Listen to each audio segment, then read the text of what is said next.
అందరికీ నమస్కారం. నాకు 3 రోజుల క్రితం మాధవీలత గారు ఫోన్ చేయటం జరిగింది. అలాగే శివబాలాజీ గారు కూడా ఫోన్ చేసి చెప్పారు, ఇలా మాధవీలత గారిపై జరిగిన ఇన్సిడెంట్ పైన. దానిపై మంచు విష్ణు గారితో కూడా మాట్లాడటం జరిగింది.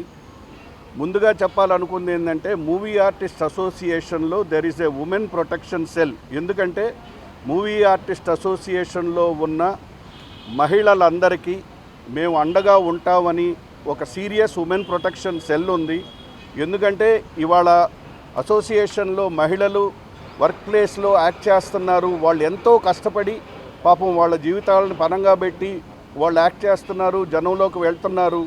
మరి అటువంటి వారిపైన ఎటువంటి దాడిని కూడా మేము మూవీ ఆర్టిస్ట్ అసోసియేషన్ తరఫు నుంచి ఖండిస్తాం. అలాగే మూవీ ఆర్టిస్ట్ అసోసియేషన్లోని మహిళలందరికీ అండగా ఉంటుంది.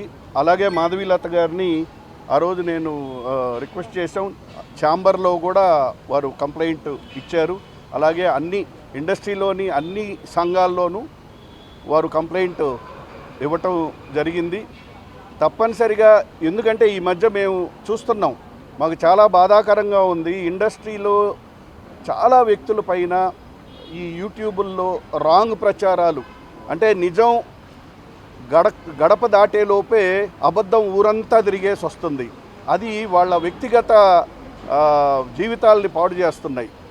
ఎంతోమంది గురించి చనిపోయారని కానీ, సో ఇటువంటి దాళ్ళు మహిళలపై ఉండకూడదని మూవీ ఆర్టిస్ట్ అసోసియేషన్ ఇప్పుడు వారు ఇచ్చిన కంప్లైంట్ని we have a committee.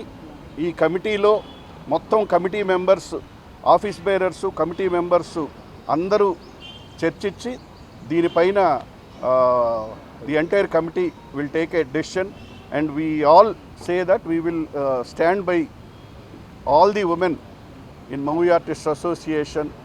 And మీరేం కంగారు పడద్దమ్మా, there is a women protection cell not only in movie artist association but the film industry as a movie artist industry as a women protection cell.